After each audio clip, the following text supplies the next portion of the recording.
கங்கவனம் அப்படிங்கிற ஊர்ல குமரையா சத்யவதி அப்படிங்கிற புருஷன் பொண்டாட்டி வாழ்ந்துகிட்டு இருந்தாங்க. அவங்க பையன் அருண், மருமக அஞ்சலி. சத்யவதி பாக்குறதுக்கு கம்பீரமா இருந்தாலும் ரொம்ப நல்லவங்க. இன்னும் குமரையா பொண்டாட்டி வார்த்தைய மீறாத ஒரு நல்ல மனுஷன். குமரையாவுக்கு அம்மா இருந்தாங்க. புதுசா அருணுக்கு அஞ்சலி கூட கல்யாணம் பண்ணி வச்சாங்க. அஞ்சலி ரொம்ப நல்ல பொண்ணு. வாழ்க்கை ரொம்ப சின்னது, இருக்கிறதுலயே வாழ்ந்துட்டு போலான்னு அட்ஜஸ்ட் பண்ணிக்கிற ஒரு பொண்ணு. அஞ்சலி அருணை புதுசா கல்யாணம் பண்ணிக்கிட்டு மாமியார் வீட்ல காலடி எடுத்து வச்சா.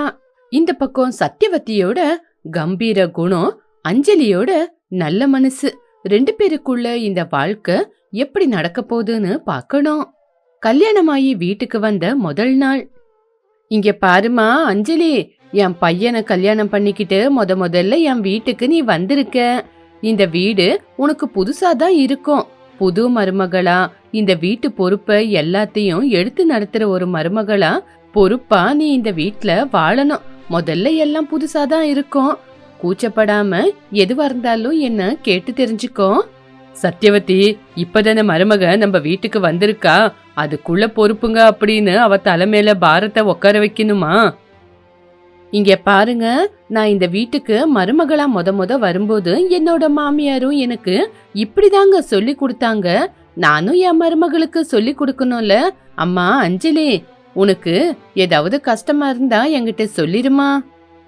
ஐயோ அத்தை, அப்படியெல்லாம் ஒண்ணு இல்லைங்க அத்தை. நீங்க முதல் நாள் உங்க பொறுப்புங்களை எனக்கு ஒப்படைக்கும் போது எனக்கு அதை நினைக்கும் போதே ரொம்ப சந்தோஷமா இருக்கு. பாத்தீங்களாங்க, நம்ம மருமகளோட திறமைய முதல் நாளே இந்த குடும்பத்தை பாரமா நினைக்கல. அஞ்சலி, நீ போய் ஃப்ரெஷ் ஆகி வாமா, உனக்கு இந்த வீட்டு வேலையை எப்படி செய்யறதுன்னு சொல்லி கொடுக்கறேன். சரிங்கத்த. அருண், அஞ்சலிய உள்ள கூட்டிட்டு போப்பா. அஞ்சலி வீட்டுக்குள்ள போய் ஃப்ரெஷ் அப் ஆகி மாமியார்கிட்ட வந்தா. சத்யவதி சமையல் செஞ்சுக்கிட்டு, வாமா அஞ்சலி, பசி எடுக்குதா, ஏதாவது சாப்பிடுறியா? இல்ல வேண்டாம் அத்த, வேலையில உங்களுக்கு ஏதாவது உதவி செய்யணுமா அத்த? இப்போ எதுவும் வேண்டாம். உனக்கு என்ன சமைக்க தெரியும்? அத்தை, பெருசா எதுவுமே சமைக்க தெரியாது, இருந்தாலும் கொஞ்சமா செய்வேன். எங்க அம்மா சமைக்கும் போது பாத்திருக்கேன். சரி சரிம்மா, எனக்கு தெரிஞ்ச சமையல நான் உனக்கு சொல்லி கொடுக்கறேன். அத்தை, இன்னைக்கு சமையல நானே செய்யறேன் அத்தை. கல்யாண வேலை அது இதுன்னு ரொம்ப அலசி போயிருப்பீங்க. அடடே, என் புது மருமகளோட சமையல இன்னைக்குல இருந்து நான் சாப்பிட போறேனா? சரிம்மா, நீ சமைச்சுக்கிட்டே இரு, நான் இங்கே உக்காந்து உனக்கு சொல்லி கொடுத்துக்கிட்டு இருக்கேன். சரின்னு சொல்லி அஞ்சலி சமைக்க போனா. சத்யவதி அங்கே உக்காந்துகிட்டு புது மருமக கிட்ட பேசிக்கிட்டு இருந்தா. ஆமா அஞ்சலி, கல்யாணத்துல கதர் சட்டைய போட்டுக்கிட்டு ரொம்ப கலாட்டா பண்ணிக்கிட்டு இருந்தாரே, யார் அவரு? ஓ அவரா? அவரு எங்க அம்மாவோட தம்பி, என்னோட தாய் மாமா. சின்ன வயசுல இருந்து என்ன ரொம்ப பாசமா பாத்துக்கிட்டாரு. அதனாலதான் அவ்வளோ கலாட்டா. ஓ, அதனாலதான் அவ்வளோ கலாட்டா பண்ணாரா?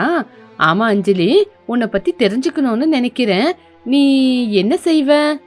அஞ்சலி அவளோட இஷ்டத்தெல்லாம் சொல்ல போகும்போது சத்யவதியோட மாமியாரான லக்ஷ்மி சமையல் அறைக்கு வந்தாங்க. அத்த, வாங்கத்த, ஏதாவது வேணுமா? என்ன மாமியாரும் மருமகளும் என்னை விட்டுட்டு தனியா ஏதோ பேசிக்கிட்டு இருக்கீங்க? பாட்டி, கொஞ்ச நேரத்துக்கு முன்னாடி உங்ககிட்ட பேசலான்னு உங்க ரூமுக்கு வந்தேன். நீங்க நல்லா தூங்கிக்கிட்டு இருந்தீங்களா, அதனாலதான் நான் சமைக்கலாம் அப்படின்னு அத்தை கிட்ட வந்துட்டேன் பாட்டி. எங்க வயசுக்காரங்க கிட்ட பேசுறதுக்கு உங்கள மாதிரி சின்ன பொண்ணுங்களுக்கு கஷ்டமா தான் இருக்கும். எப்பவுமே முதல்ல என்கிட்ட பேச்சு கொடுக்கற என்னோட மருமக இன்னைக்கு உங்ககிட்ட வந்திருக்கான்னா எல்லாரும் சேர்ந்து என்ன தள்ளி வச்சிருக்கீங்க தானே? ஐயோ பாட்டி, அதெல்லாம் ஒண்ணு இல்ல பாட்டி, இது முதல் நாள் இல்லையா, அதனாலதான் அத்தை எனக்கு சமையல சொல்லி கொடுக்க கூட்டிட்டு வந்திருக்காங்க, அவ்வளவுதான். ஏம்மா பேத்தி, என் மருமகளை பத்தி எனக்கு தெரியாதா? ஏதோ சும்மா தமாசுக்கு விளையாண்ட, அவ்வளவுதான். அத்தை, சமையல் எல்லாம் முடிஞ்சு போச்சு, எல்லாருக்கும் பரிமாறுறேன், வாங்கத்த, எல்லாரும் உக்காந்து சாப்பிடலாம் வாங்க அப்படின்னு சொல்லி எல்லாரும் டைனிங் டேபிளுக்கு வந்தாங்க. அப்போ குமரையா, என்னது இது, சமையல் அறையில இருந்து புதுசா கமகமன்னு வாசனை வருது. இன்னைக்கு உங்க புது மருமக சமைச்சிருக்காங்க, அதனாலதான் புதுசா சமையல் இருக்கு. அஞ்சலி, ரொம்ப பசி எடுக்குது, சீக்கிரமா பரிமாறியா? அம்மா அஞ்சலி, சமையல் ரொம்ப ருசியா இருக்குமா, எல்லாமே ரொம்ப சூப்பரா இருக்கு. சத்யவதி, உன்னோட சமையலே ஒரு பக்கம் இருந்தாலும் மருமகளோட சமையல் பயங்கரமா இருக்கு. ஏமா சத்யவதி, சமையல்ல உனக்கு போட்டியா? உன் மருமகளே வந்துட்டா போலியே. ஆமாமா, அஞ்சலியும் உங்கள மாதிரியே நல்லா சமைக்கிறா. அத்தை ரொம்ப சூப்பரா சமைக்குவாங்க. அவங்க முன்னாடி உண்மையிலேயே நான் ஒண்ணுமே இல்ல. இல்லம்மா அஞ்சலி, உண்மையிலேயே உன்னோட சமையல் சூப்பரா இருக்கு. முதல் நாளையே மார்க்க அள்ளிட்டேன். உன் சமையல் ரொம்ப சூப்பரா இருக்குமா. ரொம்ப தேங்க்ஸ் அத்தை. எல்லாரும் சிரிச்சு பேசிக்கிட்டு சாப்பிட்டு முடிச்சாங்க. இப்படி கொஞ்சம் நாட்களாச்சு. இப்படி ஒரு வாரத்துக்கு அப்புறம் இடி மின்னலோட மழை ஜோரா ஆரம்பமாச்சு. அஞ்சலிக்கு மழையில நனையணும் போல இருந்துச்சு. அத கவனிச்ச மாமியாரு அஞ்சலிய உத்து பார்த்து, என்னம்மா அஞ்சலி, மழைய அவ்வளவு சந்தோஷமா பாத்துக்கிட்டு இருக்க? அத்தை, அன்னைக்கு நீங்க கேட்டீங்கல்ல உனக்கு என்னம்மா ரொம்ப பிடிக்கும்னு. எனக்கு மழையில நனையிறது அப்படின்னா ரொம்ப பிடிக்கும் அத்தை. அப்புறம் ஏமா லேட் பண்ற? போய் நனைய வேண்டியது தானே. அத்தை, என்னோட மாமியார் வீட்டாண்ட இது முதல் தடவை வர மழை. இதுல எனக்கு நனையணும் போல இருக்கு. நீங்க என்ன சொல்லுவீங்களோ திட்டுவீங்களோ அப்படின்னு நின்னுட்டேன் நானு. இதுல திட்டுறதுக்கு என்னமா இருக்கு? கல்யாணமாயி மாமியார் வீட்டுக்கு வந்துட்டேன் அப்படின்னு எதுவுமே செய்யக்கூடாதா என்ன? உனக்கு என்ன பிடிக்குமோ அதப்படி சந்தோஷமா இரு. உங்க அம்மா வீட்டுல நீ இவ்வளவு சந்தோஷமா இருப்பியோ, இங்க நீ அதே மாதிரி சந்தோஷமா இருக்கலாம். மாமியாருன்னு மரியாதை கொடுத்தா மட்டுமே எனக்கு போதும். அத்தை, தேங்க்யூ அத்தை, தேங்க்யூ சோ மச் அப்படின்னு அஞ்சலி மலையில போய் விளையாண்டுகிட்டு இருந்தா. எல்லாரும் அஞ்சலியோட விளையாட்ட பாத்துக்கிட்டு இருந்தாங்க. பாத்தீங்களாங்க, நம்ம மருமகளை மலையில போய் ஜாலியா விளையாடுறா. அந்த மழை தண்ணி அவ முகத்துல விழுவ விழுவ அவ முகத்துல எவ்வளவு சந்தோஷம் பாருங்க. பாருங்களேன், மயூரி மாதிரி எவ்வளவு அழகா டான்ஸ் ஆடுறா.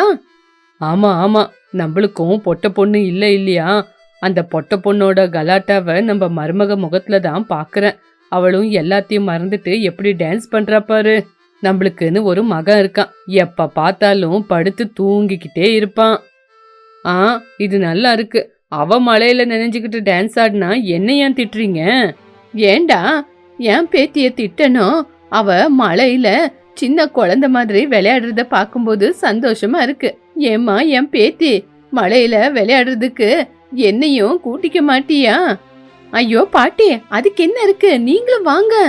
இந்த வயசுல என்ன விளையாட கூட்டிட்டு போனா அதுக்கப்புறம் நாளைக்கு ஹாஸ்பிட்டல்ல தான் இருக்க வேண்டியதா இருக்கும். இதோ மாமியார கூட்டிக்கோ. ஐயோ அத்தை, என்னையா? இதுல வெக்கப்படுறதுக்கு என்னடி இருக்கு? உன்னோட மருமக கூட சேர்ந்து நீயும் போய் டான்ஸ் போட வேண்டியதானே. என்னங்க பேசுறீங்க? அவ என்னவோ சின்ன பொண்ணு, டான்ஸ் சந்தோஷமா போட்டுக்கிட்டு இருக்கா.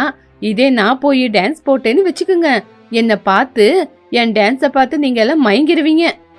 சத்தியவதி இப்படி சொல்றது பார்த்து எல்லாரும் சிரிச்சாங்க. உடனே அருண், அம்மா, இந்த கொற்ற மலையில சுட சுட பஜ்ஜி பக்கோடா செஞ்சு சாப்பிட்டா எவ்வளோ நல்லா இருக்கும். சரிப்பா, நான் இப்பவே பஜ்ஜி பக்கோடாவும் கொண்டு வரேன். என் மருமகளை டிஸ்டர்ப் பண்ணாதீங்க. அவ முதல் மலையில நினைச்சுக்கிட்டு இருக்கா. சத்தியவதி பஜ்ஜியும் கையோட எடுத்துக்கிட்டு வந்தா. கொற்ற மலையில சுட சுட பஜ்ஜி பக்கோடா ரொம்ப சூப்பரா இருக்கும். அம்மா அஞ்சலி வந்து பக்கோடாவை சாப்பிட்டு மறுபடியும் விளையாடுவா. காகிதத்துல நீங்க எல்லாரும் என் கூட சேர்ந்து இந்த படகை விடுங்க. யாரோட படகு முன்னாடி போகுதுன்னு பாத்துடலாமே. ஏமா அஞ்சலி, முதல்ல என்னோட படகை என் கையில கொடு. நான் தான் முதல்ல விட போறேன். எவ்வளவு தூரம் போது பாக்கலாம். அதெல்லாம் முடியாது பாட்டி, எல்லாரும் ஒரே நேரத்துல தான் படகை விடணும். அஞ்சலி எல்லாரும் கையில சேர்ந்து படகை விட வச்சா. உடனே மாமனாரு, பாத்தீங்களா, என்னோட படகுதான் முதல்ல போய்கிட்டு இருக்கு. அடபடவா, அது என்னோட படகுடா, உன்னோட படகு இல்ல. என்னத்த சின்ன பசங்க மாதிரி சண்டை போட்டுக்கிட்டு இருக்கீங்க? அது உங்க 2 பேருது இல்ல, என்னோட இது. உங்க யாருக்குமே தெரியாத விஷயத்த நான் சொல்லட்டா? படகுங்க முன்னாடி போவ போவ கலந்து போச்சு. யாரோட படகுன்னு இப்ப தெரிய மாட்டேங்குது. அத்தை, இங்க பாத்தீங்களா, கொஞ்ச தூரம் போக போக எல்லாரோட படகும் ஒரே மாதிரி தான் போய்கிட்டு இருக்கத்த. அப்படின்னா எல்லாரும் விளையாட்டுல வின்னர் ஆயிட்டாங்க. அந்த படகை பார்த்து எல்லாரும் சிரிக்க ஆரம்பிச்சாங்க. பாத்தியா சத்தியவதி, எப்போ சின்ன வயசுல இந்த மாதிரி விளையாண்டது, அதுக்கப்புறம் இப்பதான் விளையாண்டுகிட்டு இருக்கோம். இப்பதான் நம்ம வீட்டுல சந்தோஷம் நிறைஞ்சிருக்கு. உண்மைதாங்க, எவ்வளோ வருஷத்துக்கு அப்புறம் நம்ம மருமக கூட சேர்ந்து நம்மளும் குழந்தைங்க மாதிரி விளையாடுறோம். இங்க பாருமா அஞ்சலி, எங்களையும் குழந்தைங்க மாதிரி விளையாட வச்சதுக்கு உனக்கு ரொம்ப நன்றிமா. அத்த, என்னோட ஆசையை ஏத்துக்கிட்டு கொற்ற மலையில என்ன விளையாட விட்டதுக்கு நான் தான் அத்த உங்களுக்கு முதல்ல தேங்க்ஸ் சொல்லணும். என்னோட வாழ்க்கையிலேயே இதுதான் பெஸ்ட் மலை. உங்களுக்குள்ள என்னோட அம்மாவை பாக்குற மாதிரி இருக்கு. அஞ்சலி சந்தோஷத்துல ஆனந்த கண்ணீரை விட்டுக்கிட்டு இருந்தா. அத பார்த்த மாமியாரு, இங்க பாருமா அஞ்சலி, ஆனந்த கண்ணீரா இருந்தாலும் கண்ணுல இருந்து கண்ணீர் வரக்கூடாது. இதுக்கப்புறம் நீ கண்ணீர் விட்டுக்கிட்டு இருந்தா என் மேல சத்தியம். சரிங்க அத்தை, இனிமே எதுக்காகவும் நான் கண்ணீரே விட மாட்டேன். இது உங்க மேல சத்தியம். வெளிய மழை அடிச்சுக்கிட்டு இருந்தா உள்ளுக்குள்ள சந்தோஷமா இருந்த அஞ்சலி. அவளோட மனசு சந்தோஷத்துல நிறைஞ்சிருந்தது. மாமியார் மருமகளோட இந்த மழை சந்தோஷம் அழகான ஞாபகமா இருந்தது. இந்த கதை மூலியமா நம்ம தெரிஞ்சுக்க வேண்டிய விஷயம் என்னன்னா, பாசம், சந்தோஷம், நம்பிக்கை எந்த வீட்ல நிறைஞ்சிருக்குதோ அந்த வீட்ல இருக்கிறவங்க எல்லாருமே வாழ்க்கை முழுக்க ரொம்ப சந்தோஷமா வாழ்ந்துகிட்டு இருப்பாங்க.